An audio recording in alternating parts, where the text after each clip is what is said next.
go ahead and get started. I have started the recording for you all.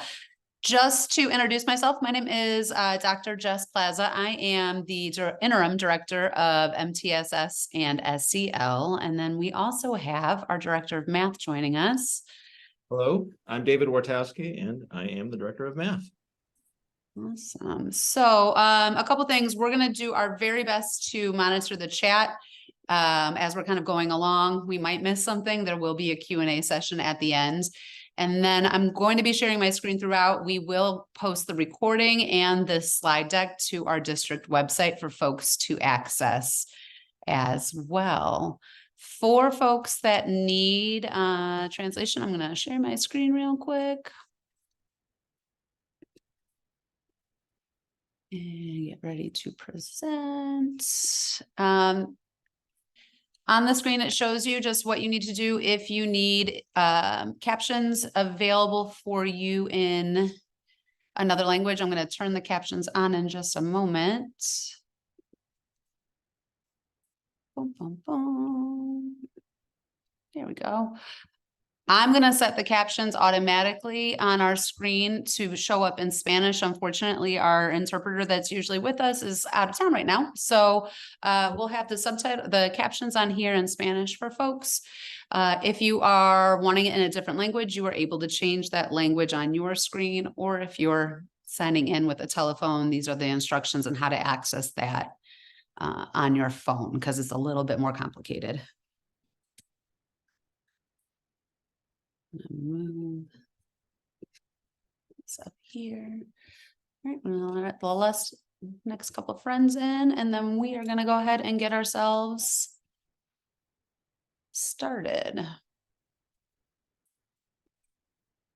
So tonight we're going to spend a little bit of time doing a connector just to kind of get ourselves all grounded in the same topics and understanding of the things that we're talking about. We'll have some time to talk about what accelerated learning looks like in District 65 specifically.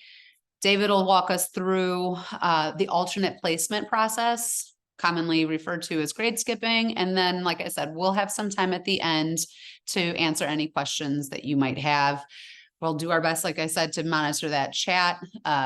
But on my end, I will do my best on my end. David might do a little bit better than me, but I usually get a little focused. So what we're going to do in the chat is we have 3 different statements. We're going to just look at them each one at a time. And the wondering is, what do you think? If you think yes to the statement, type in the number 1 in your chat. If you think no, type the number 2. Maybe is a 3.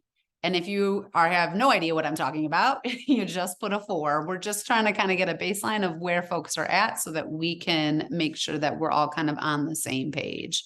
So our first statement: all students have access to accelerated learning opportunities. Are you a yes, a no, a maybe, or a 4? Which is what? I have no idea what you're talking about.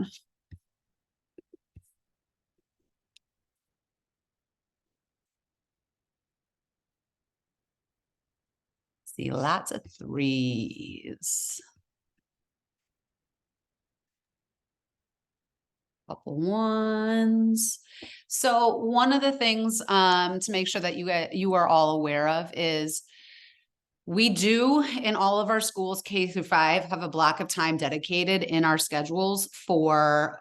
Some buildings call it the acceleration block. Some buildings call it WIN, which stands for what I need. But that's intentionally scheduled in every single elementary school as a individual block of time. And during that time, we support kids to help accelerate their learning. When we're talking about accelerated learning, what that really is looking at is thinking about how do we kind of push where each individual student is. In the middle school, they have their acceleration time or their WIN time scheduled in the block of time that they have math or ELA or their reading class. So they specifically have it scheduled, and during their math class, during that time that they're in math, they have that time specifically scheduled in there for them. So we intentionally have scheduled that into each time. All right. Let's look at statement number 2. I have talked with my child's educator about accelerated learning.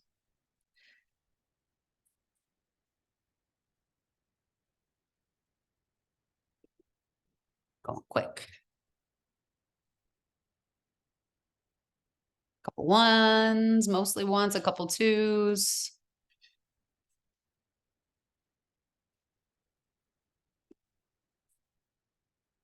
Awesome. I think the important thing to really think about when you're thinking about accelerated learning in your child is the first person that you should always talk to is your child's educator.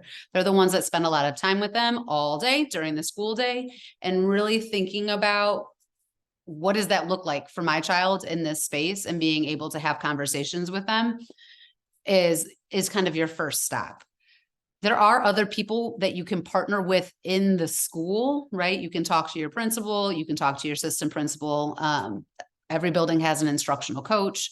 So if there's other people in your building that you can absolutely talk to, but your first partner is always going to be your classroom teacher. All right, last statement.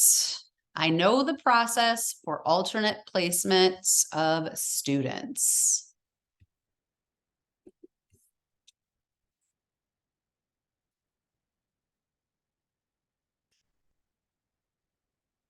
All right, we got some ones and twos. Twos, if you don't know, it's good that you're here, because that is going to be part of our conversation today.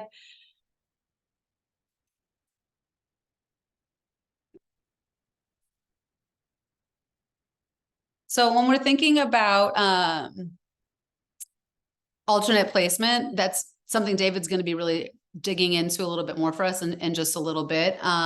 There's going to be a couple different steps. The process is a little bit more fine-tuned than it was in years past. And David and I and an acceleration committee have worked, an alternate placement committee have been working on that through the summer and coming into the school year. So there are a few things that we have updated and we've reiterated with all of the administrators in our district so that we're all kind of on the same page with that.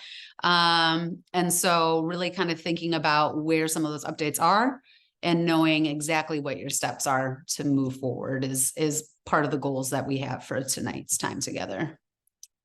So our main objectives tonight, we're going to have a better understanding of how District 65 accelerates learning for all students.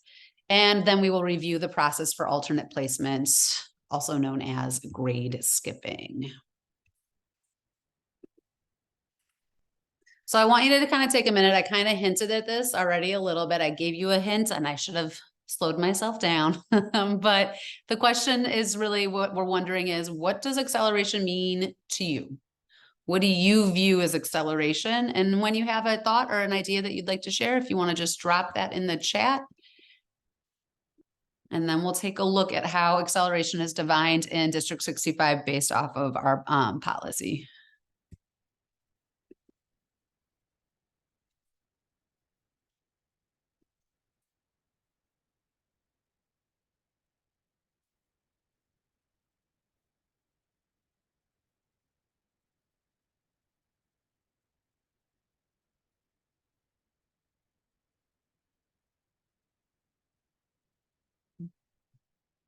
We have a couple themes as I'm looking at the chat. It's really thinking about meeting kids where they are and helping accelerate their learning, accessing learning that's at the stage that's appropriate for them, not being bored, being challenged and pushed.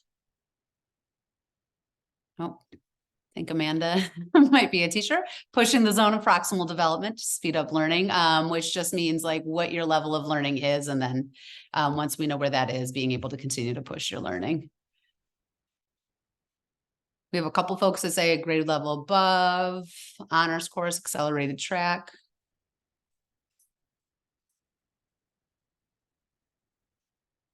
Keeping them challenged and engaged.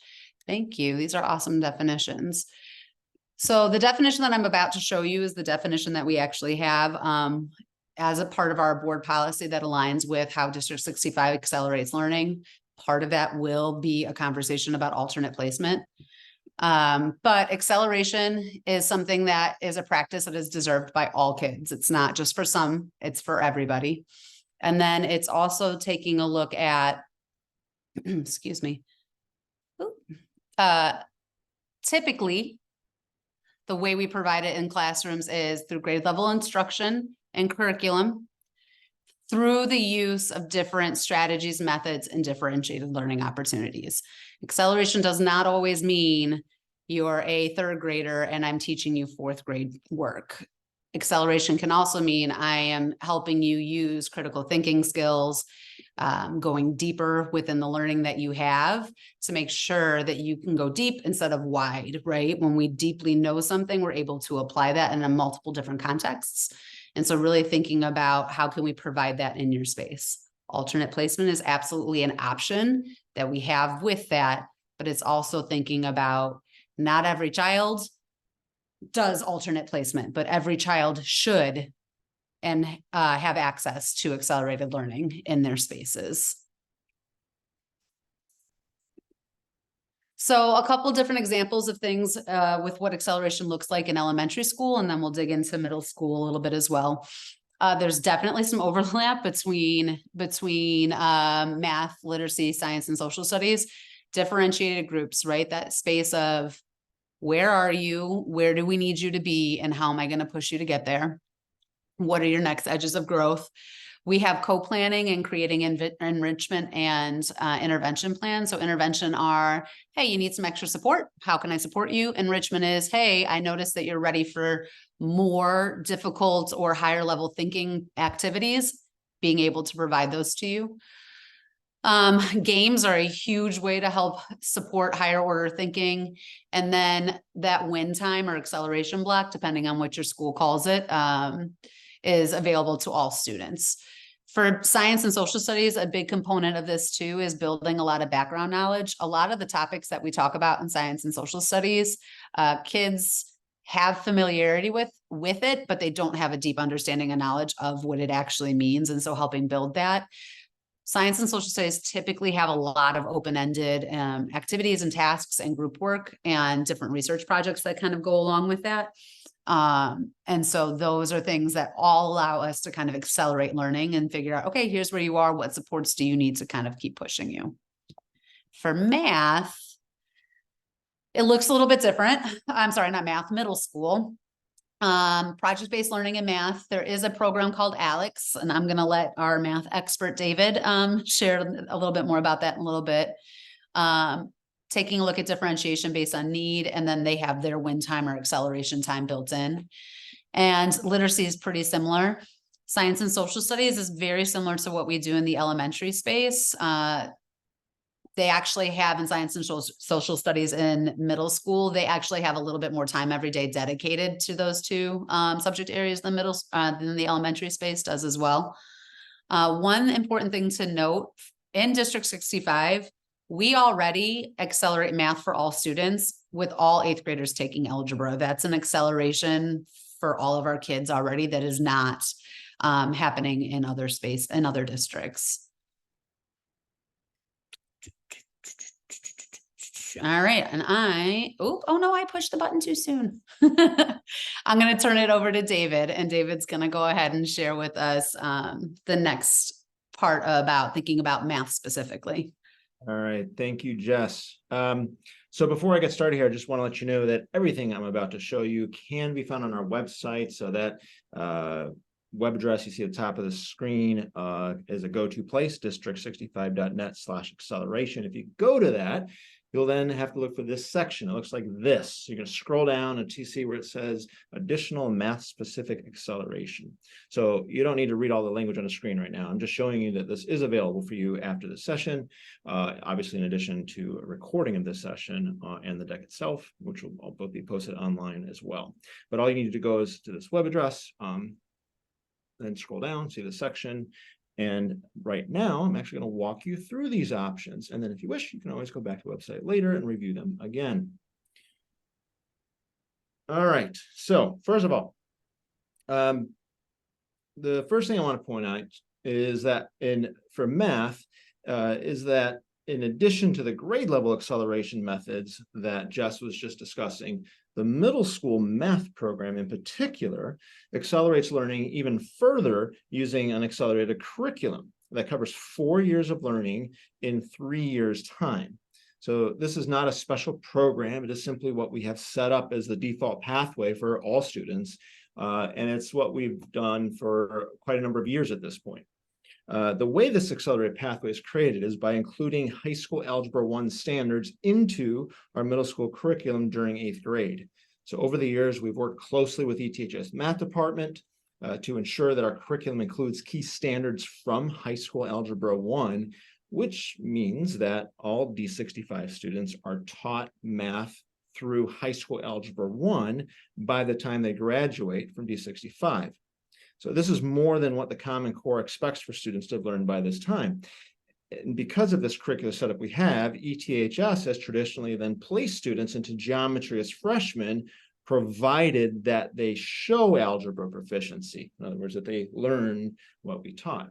So to be clear, all middle students in D65 are automatically placed into this accelerated pathway. So you don't need to test into this.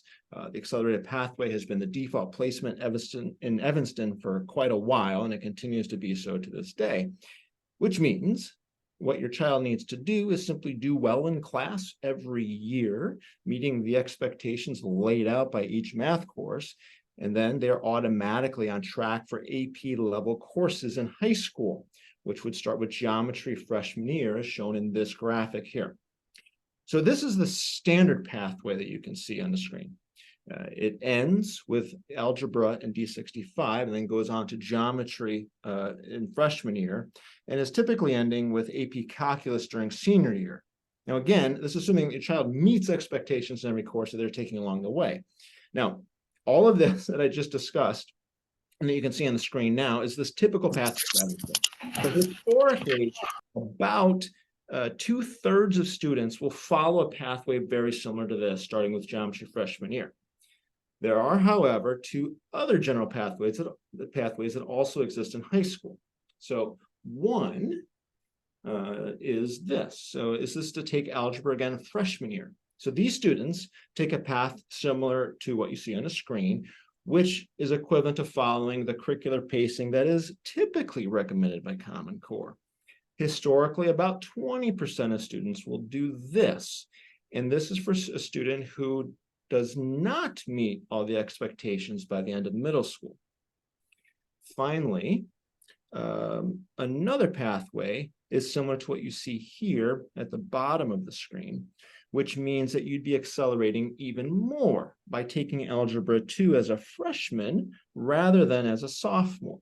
So in the past, the only way to do this was to take geometry as an 8th grader. But we have since opened up some new opportunities, which we'll go over in a bit, to make this pathway more accessible than it was in the past. We see that approximately 15% of students will go down a pathway similar to this one, and the ones who do end up taking calculus their junior year, as you could see in that bottom pathway. So next, I will go over different pathways that you can, next I'll go over different ways that you can access this particular pathway, as well as some thinking that may help you consider whether this option is right for your child. So if you're interested in taking Algebra 2 your freshman year, ETHS allows this in a number of ways. Now, before I go over this, though, I want to share with you some thinking on whether this is the right option. So if you choose this pathway, the one you see circled there in the green, you are essentially taking a course that you would have taken sophomore year, and you're taking it freshman year instead. So this is about advancing faster, not necessarily about accessing a different class. So why would you want to do that? Well, there could be a few reasons. And ultimately, it's up to you as a family to decide. But I'll share some practical implications. So one, you want to pull that up, Jess? One, you're creating an extra space in the schedule. So in other words, you end up taking calculus junior year, which means you have more options are available in senior year. So you might want to take MV Calc linear algebra senior year, which would only be possible if you take BC Calc junior year, which is what's shown in this diagram. Or you might want to take Algebra AB junior year and then follow it up by Calc BC senior year, which gives you the opportunity to take Calc over 2 years. Or maybe you just want to take Stats senior year. The point is that you are simply allowing an extra year of math because you took the sophomore year course, Algebra 2, during your freshman year instead. Now, a second thing is, and to state the obvious, it's more math. So it's just happening at a quickened pace during the ages of about 12 to 14. So simply think about if that's what's truly best for your child. There are certainly logistical and academic advantages to taking Algebra 2 earlier than typical, but I'd strongly encourage you to also examine the social emotional impacts of more math during these years of a child's development. So if your child absolutely loves math and wants the increased challenge, then it might make sense.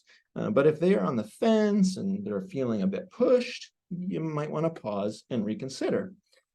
Ultimately, however, to be very clear, this is a family choice. So we feel very strongly that test scores should not be the sole determining factor of your class placement like they once were in our district.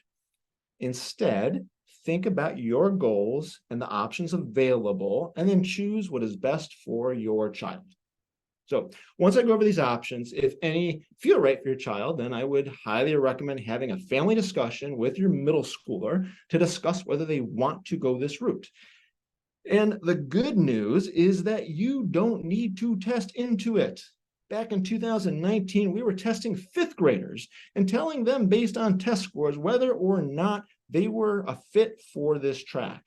But now we have opened up the system to make opportunities available to all students. So there is no gatekeeping anymore.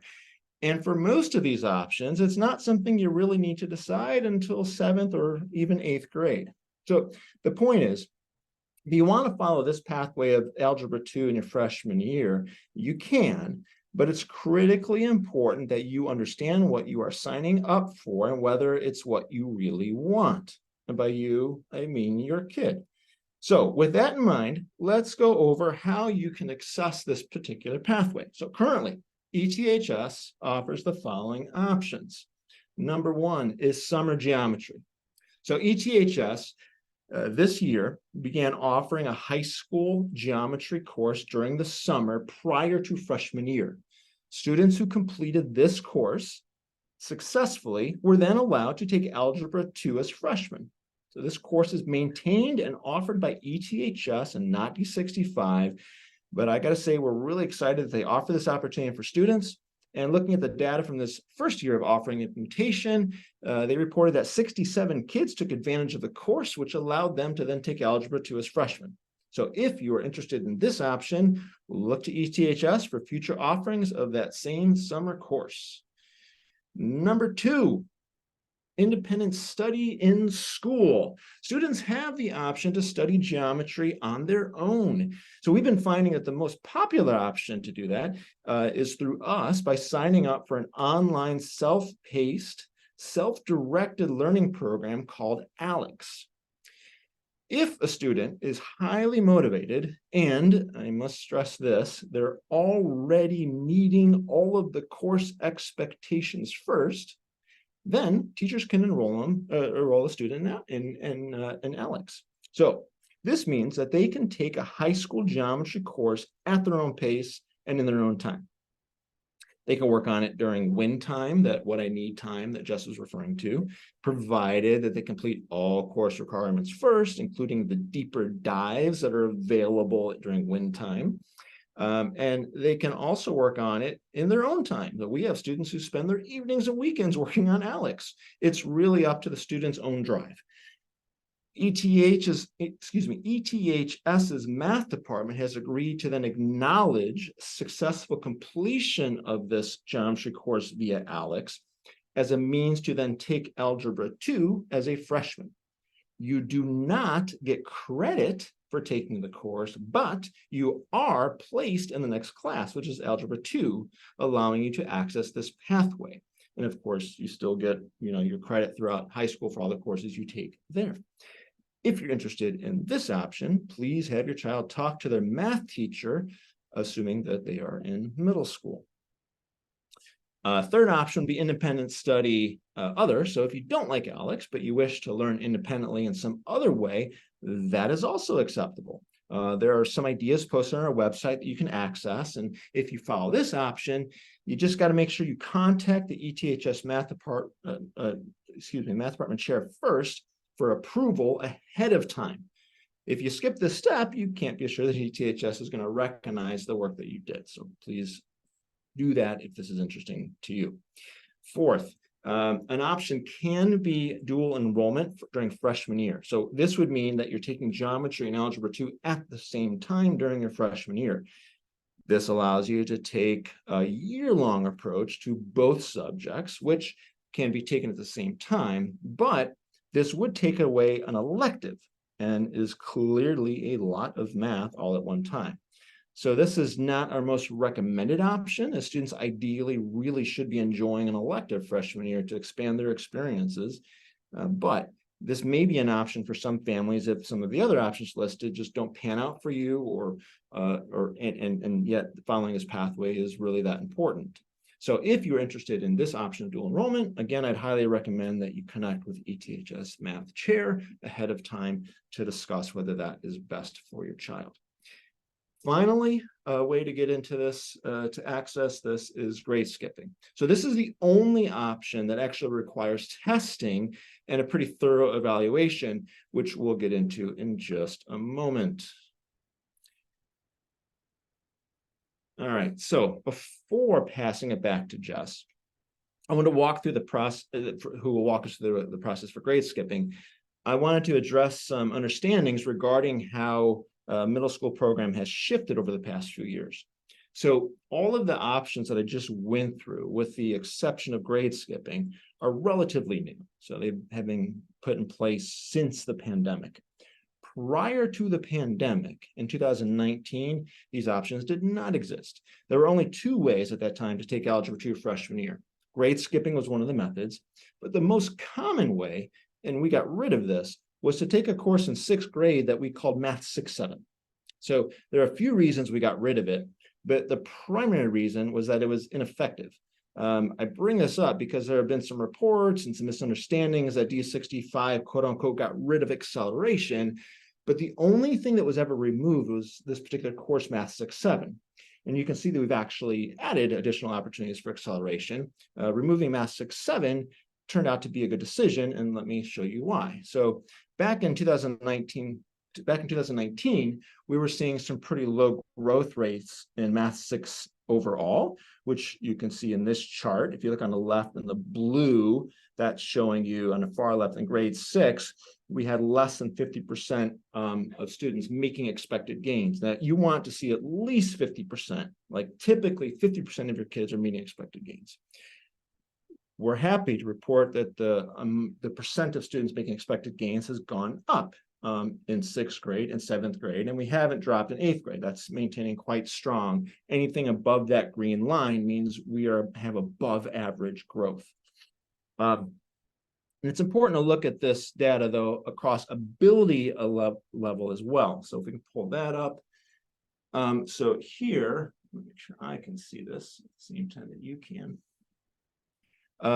Well, when we detract 6th grade, a common concern was that we would be hurting students, particularly students on the higher end. So the students are in that top quantile.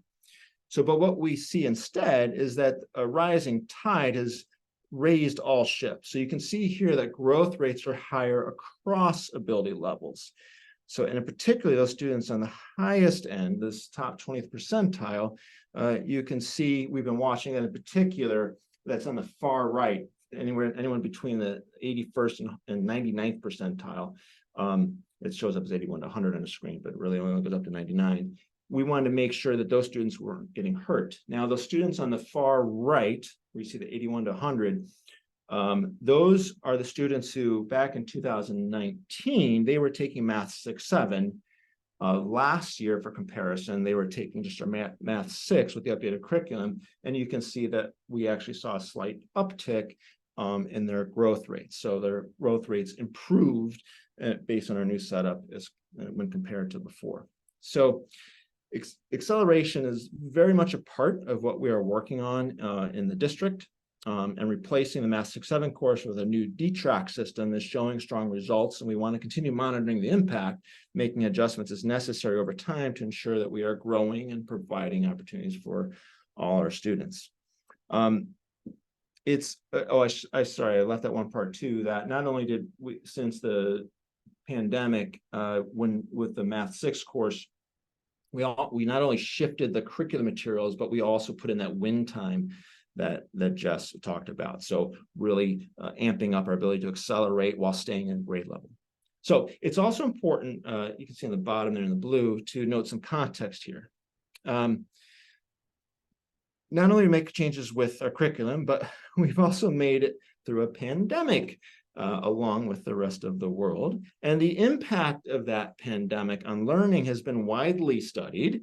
I'm sure many of you on this call have read many stories about it. But one finding from the NWEA, which is the organization that runs and provides the MAP testing that we do in district, is that growth rates are actually down in math since before the pandemic.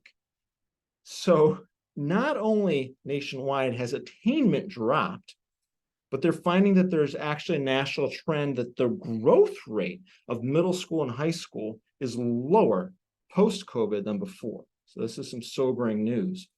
But meanwhile, in D65, we are seeing the opposite trend. Yes, we have lower attainments. We got hit by a pandemic like anyone else. However, we're actually seeing an increase in both, no matter how we look at it. We're seeing an increase in these growth rates. So whether we're looking by grade or we're looking by ability level. So this is pretty great news considering what most of the country is seeing. And it's crucial if we're going to make up for the impact of the pandemic. I also want to acknowledge that these are really hard times for schools across the country. And while our data looks relatively strong, not only to our own past, we're getting better than we were before, but also relatively strong when compared to national trends, we still have work cut out for us. We want to see this ever improving if we want to get back to attainment levels like we have seen in the past. That's just, we've got to have stronger growth to get back on track.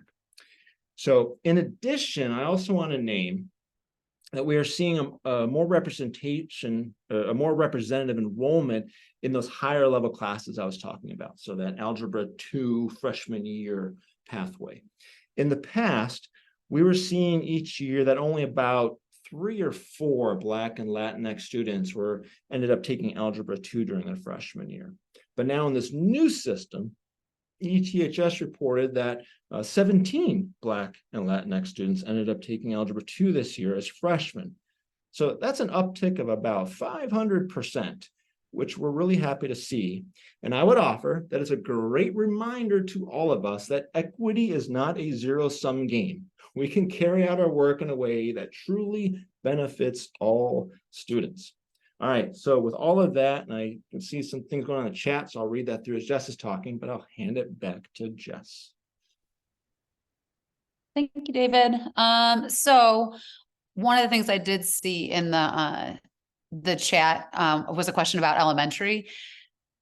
And David talks a lot about like what we do for our middle school kids leading up into them getting ready to go to high school. And I think the important thing is I was the principal at Orrington for 6 years before moving into this current position that I'm in. And so my lens is on elementary. And so really thinking about the work that we do in the elementary years helps get them ready to do that accelerated pathway for middle school. Those gaps have to be filled from kindergarten coming up to 6th so that they're able to access those things. And so we don't in elementary school have things like ALEKS, or you can take a slightly different pathway like that. That doesn't always look exactly the same when we're talking about accelerating learning in an elementary space, but it is something that we really focus on and how we go deeper to get them ready so that in 6th, 7th, and 8th grade, we're already kind of accelerating that learning for everybody. But the question is then alternate placement. Alternate placement is available to any student in unique situations. And what this includes is single subject grade skipping. So typically in District 65, that looks like grade skipping in math. We do offer whole grade skipping. And then that also includes early entrance to kindergarten or first grade, depending on that age cutoff for our littlest kiddos. So to start off with saying, hey, I might want to consider alternate placement for my child, what needs to happen? First, a request is made. The request link is available in this slide deck. It's also available on the website that David shared with everybody. Once that request is made, it kicks an immediate response. You get a copy of your request, but it kicks it immediately over to the school team. And every educator that is connected to your child gets the alert that this was the request that was made and starts an entire process. It's important to know the initial criteria. This is just to be considered for alternate placement. For our youngest kids, K2, MAP fluency, this is for this is their reading assessment with the MAP test, would be exceeding in all areas. MAP ELA for 3rd through 7th grade, minimally 95th percentile. MAP math for kindergarten through 7th grade, 95th percentile. And looking at the IAR, the Illinois Assessment for Readiness, that all of our 3rd through 7th graders take. We stop at 7th grade because we don't make the decisions for the high school, right? So after, once you get to 8th grade, that's when you start having those conversations with the high school to see kind of what are my options here. So we receive the request, we check and make sure, okay, do we meet the initial criteria for consideration? If the answer is yes for that, the next thing that happens is the school team comes together, they meet as a team. So if we're requesting whole grade skipping, it's everybody that teaches that kiddo. If it's just for math, and most of the elementary buildings were not departmentalized, and some of them we are, but if it's just for math, it's the educator that teaches math. That team also includes the principal, the assistant principal, typically your instructional coach in that building. We review the level, they review the levels of performance, and then they create an enrichment support plan. So it's really specific to what's the super intentional differentiation support that we are offering this child as we are kind of going through this. The team, the school team will reach out and communicate the plan to all of you, and then they'll set a date for review, usually about 8 weeks after the start of the plan. And then at the end of the entire thing, they'll provide the acceleration committee a final recommendation, or I'm sorry, the alternate placement committee. I found a typo. What the alternate placement committee is doing at that time is we will coordinate. And so this is primarily David and I doing the coordination because the other folks on the committee are school administrators. So David and I will help coordinate additional testing during the window of time that the enrichment plan is in place. There will be the COGAT assessment. It's an aptitude assessment that will be conducted through Northwestern. The person's name is Melissa. That person will reach out with you, tell you when the testing dates are available, and you'll have to get your kiddo over there.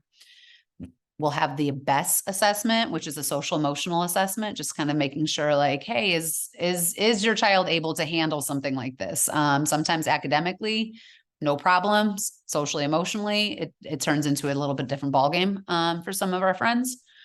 The KTEA is an additional aptitude test that we do in-house. We have a District 65 school psychologist who conducts that. And then for 7th grade math only, there's an algebra placement test to make sure that if you're skipping and going up to the high school for 8th grade, that you have the algebra things that you need to have. The alternate placement committee will share the results of the testing with you all, with the family, and with the school team.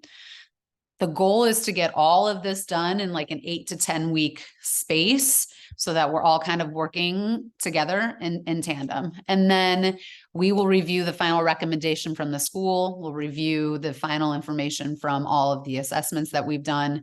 And then we will share a final decision with the family and the school. Oop. Oh, let me go back. One thing on here, that I noticed we didn't list is when we're thinking about timing and what we want to do and thinking about when the final determination is and the final decision is really thinking about sorry, my screen's acting silly. Really thinking about what we want to do in terms of time. Our timeline is rolling now, and this is different than it's been in years past. You can request alternate placement from now up until the end of the first week of March. So I think this year that's like March 8th. After March 8th, requests have to be closed. Requests have to be closed because that'll give our schools enough time to do the plan, to do the additional testing, and to have our final list of kids that will be potentially grade skipping before we leave out at the end of the school year, which will be a relief for lots of folks, and really thinking about, when am I supposed to know? When am I supposed to know? When we're talking about grade skipping, we're talking about for next school year. And so being really clear on, for this is coming up for next school year. In some cases, your child's school may be able to accommodate a grade skipping in this current school year. I'm going to tell you, it's going to be very rare because it impacts the entire schedule. They will most likely end up missing some core content in their classroom to go to a different grade level for testing, just because the way schedules are written. Some schools can handle that.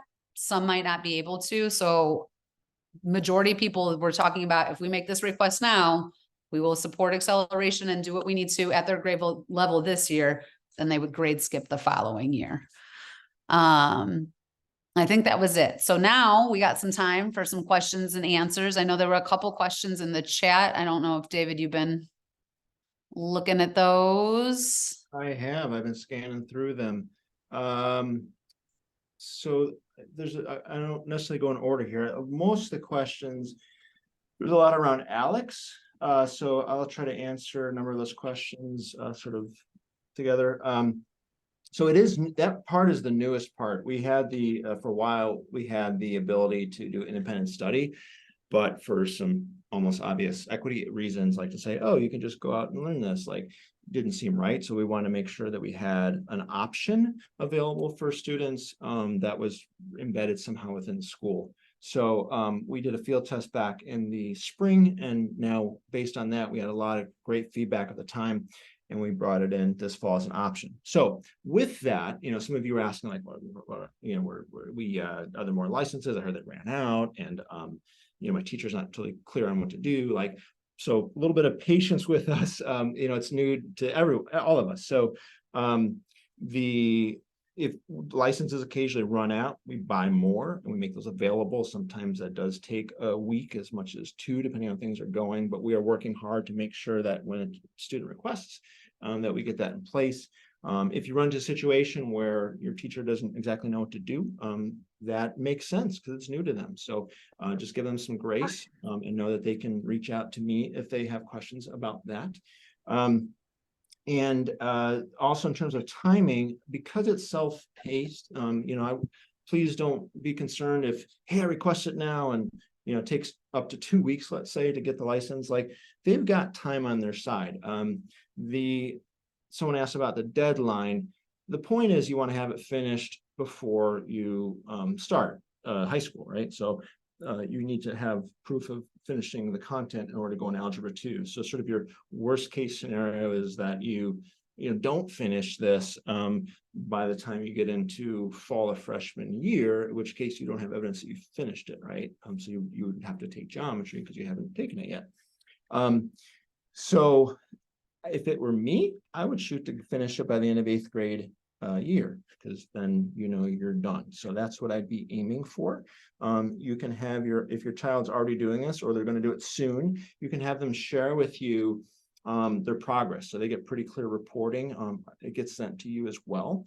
And you can see like what their progress is, and you can get a pretty good estimate of, when they're likely to finish the course. So I would pay attention to that and adjust your pacing accordingly.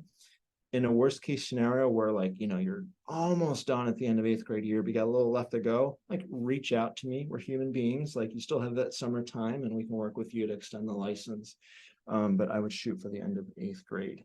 Also want to put out that Alex is not for everyone. I saw at least one person was like, that just doesn't seem right. Like, I don't want to learn on a computer. Yeah, not everyone does. We, in our field tests, like, we found that some people love this. We had students saying they like it better than human beings. So we are all different. That's the beauty of humanity. And what we're trying to do is give a number of options so you can truly choose what is best for you. Alex may or may not be the right thing for your child, and that's why there's other options as well.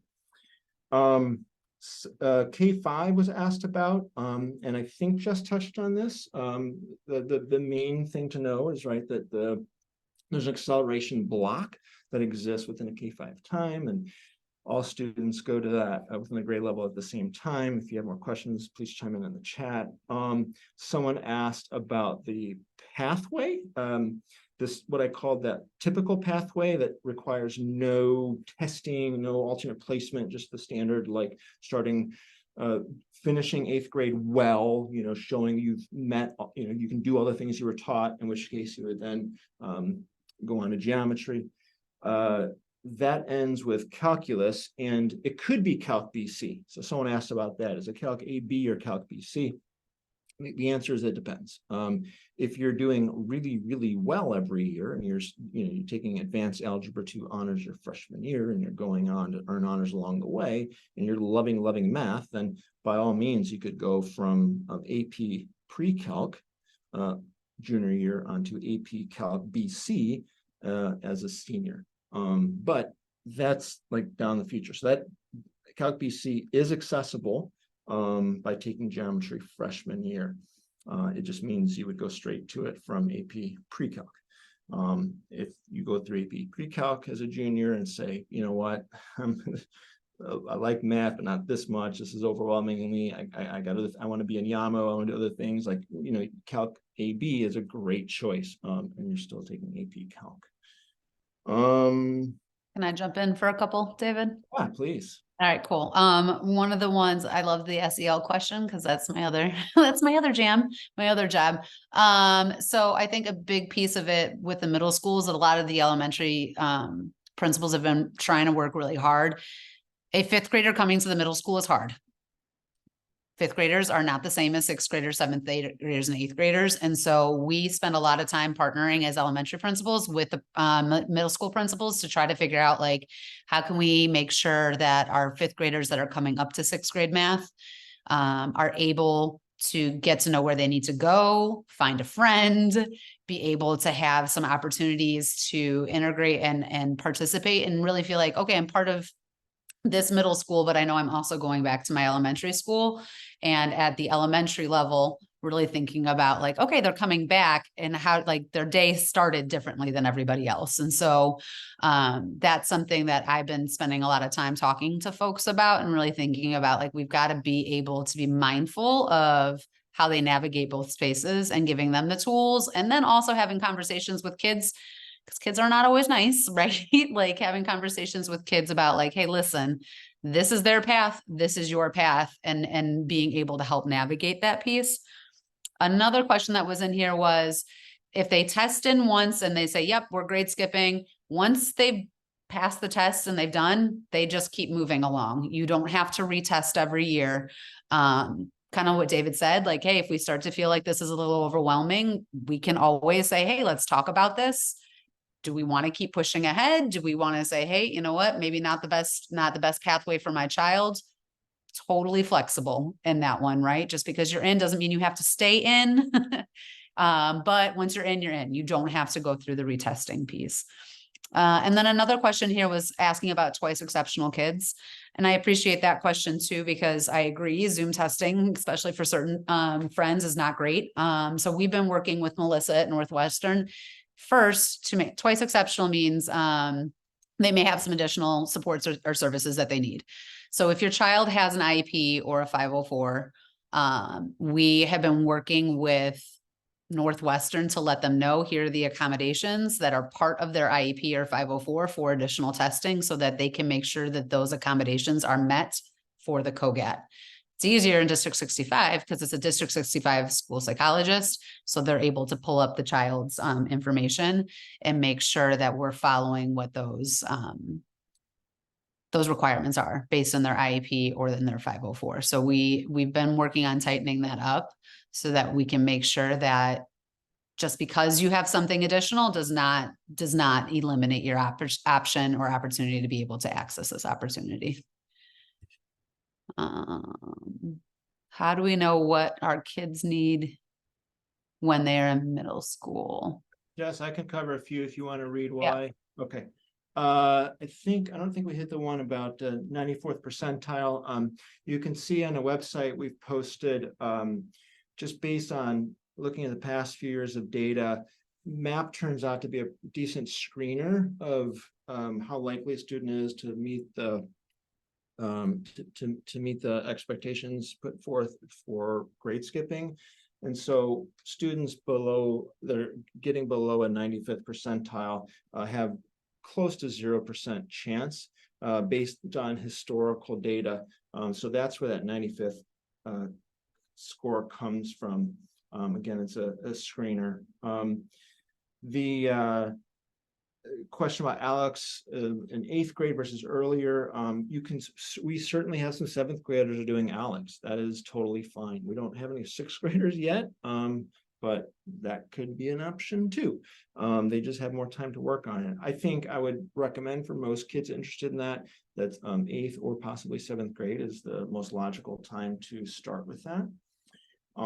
There was a question about, as I understood it, like testing for the current year versus next year, like, so the process that Jess walked through for alternate placement walks through that process with the school and then ends up with a decision for the fall.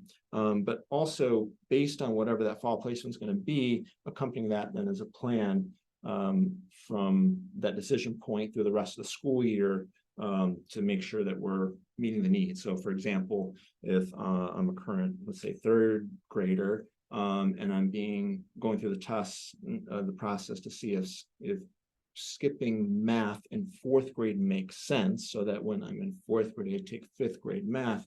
Let's say the answer turns out to be yes, it probably makes sense to help, bring in some of the 4th grade work during the end of 3rd grade, just as an example. That's all I saw, Jess. I'll keep looking. Yeah, there are a couple questions in here in terms of like, well, how do you make sure it's happening? So the tricky piece is David and I are happy to walk into classrooms and do that, but you also have to have a conversation then A, with the teacher and B, with your administrator, because they are the ones that are responsible for implementing this work in the building. I can talk to you from my lens as a principal in my building. When I was a principal, we intentionally used our walkthrough time when we like popped into classrooms and stuff during win time to help give people feedback and build that system to make sure that it was effective in our building. That was a me practice though. So that would be one thing that I had done when I was an administrator in our district. But the first level is really kind of connecting with like, hey, this is what I'm looking for. This is what I'm hoping to see. I've talked to the teacher. I'm still concerned. Now it's time to talk to the administrator. David and I can help the buildings and the schools kind of think about different processes that they can do, different activities, different resources that are available. We're happy to help with all of that. But it really has to start with you having a conversation with your administrator. And then if it's not going well, please don't hesitate to reach out to either David or I, and we can help facilitate and support in that space. But they've got to be your first line of defense because they're there every day. There was a question about if summer geometry is for all, or do you have to meet certain criteria? So ultimately it's up to ETHS. The conversations that we have had, and we're always coordinating with them to make sure we're fitting together and how we're operating, has been that, again, we don't wish to gatekeep. So ultimately is their choice as to whether there's certain requirements, but please know that the intention is to not gatekeep, meaning that if you think it's right for your child, then by all means take it. So with that, I would say a couple of things though. One is that it's an intense summer. You're learning a year's worth in a condensed amount of time. For some students, that's fine. And for others, that's quite a lot and could backfire if it's not the right fit. So I think it does require a certain amount of interest and ability. But I do not think that a single score, say on map, can tell the whole story there. So if for some reason you run into a situation where you feel like, you know, you're being shut out from that, or what, I would call the math chair at ETHS and explain what you're looking to do. And if it's a good fit, you know, do it. So there was a question about grade level practices, or someone acknowledging that, you know, grade skipping alone isn't necessarily going to solve all issues. You know, there's got to be more going on within the coursework. So there's quite a bit of materials that we have available for enrichment, as well as a number of instructional routines that are strongly encouraged to amp up the differentiation we do within a grade level. So please just know that that is true. And if you're finding for some reason that things aren't working from what you can see, like Justin said a few times, always communicate that to the teacher. You know, the reality is it's a challenge to differentiate. That's the nature of teaching. Is a difficult profession. And so your teacher, your child's teacher has a team with them to help be thought partners on how to meet the needs of every child, whatever their needs are. So start with that teacher, communicate your needs, and just know that there's a team that they're ready to help problem solve. And then one other thing was asking about elementary, like what does grade skipping look like in elementary? So what they do, so depending on what subject they're doing their grade skipping in, you schedule it at the same time. So fourth grade math has at least one fourth grade math class has math at the same time that one fifth grade math class has. So they just go over to the fifth grade classroom for their math class. And so we do that at every grade level where we know kids are going to be grade skipping. And then when they're in fifth grade, going over to the middle school for sixth grade, what they do is at least one of the fifth grade math classes has math first thing in the morning, so that when that fifth grader is done with math and they come back to their elementary building, they haven't missed any core instruction and anything else. Sometimes they come back a little bit before that math block is finished in their fifth grade math classroom.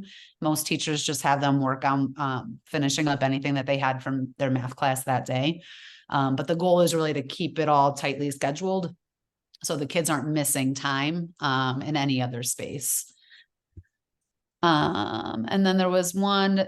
Sometimes the grade school, so the request form can be filled out by the school team, or it can be filled out by the family. It's not just, just us saying, grown-ups, you guys are the ones that have to decide this. We do recognize that sometimes we have families that are not able to be as involved. And if a teacher says, hey, I really feel like this is what needs to happen, the teacher can recommend it as well, as long as they've communicated back home with the family to tell them like, hey, this is what I'm thinking. But it can be both. It does not just have to be just the family requesting. Another couple of questions here, or one was a comment, one was a question. A lot of Alex questions. This is great. I'm glad there's some excitement here. So is there an exam at the end? No, there's exams embedded within Alex. So and you should know this too if your child's doing this, because while they're learning, every once in a while it'll stop and assess. And if there isn't a permanence of learning, that they haven't really solidly learned everything, that pie they're filling could take a little shrink. It's constantly checking to make sure that they've retained the knowledge. So a full pie is proof that they've learned everything. So the assessment is embedded within the Alex course. The other thing I wanted to address is, I don't see it, I lost it, but someone here was talking about Chem Phys. So there's some people have an understanding that Algebra 2 is a prerequisite to Chem Phys, which starts off in sophomore year at ETHS. That is not true. If you look on the ETHS website, concurrent enrollment in Advanced 2 is required. So that means that you can take Algebra 2 sophomore year at the same time that you are starting off in Chem Phys. I think historically, there's a lot of people that do end up taking Algebra 2 freshman year that go into Chem Phys, but it is not stated by ETHS as a prerequisite. Concurrent enrollment is. I'm looking for more questions.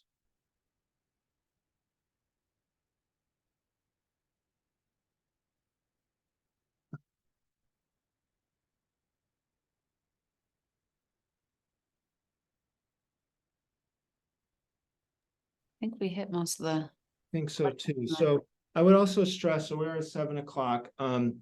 There's a lot of layers to this, and you know, we will be running one of these again in the spring. And in the meantime, please, please, please reach out to either one of us if there's more individual questions that you have about the process overall or any district level concerns. But otherwise, please communicate always, like Jess said, directly with your child's teacher first. So we really appreciate you coming tonight, and we will be sure to post this, the slide deck and the video itself on our website.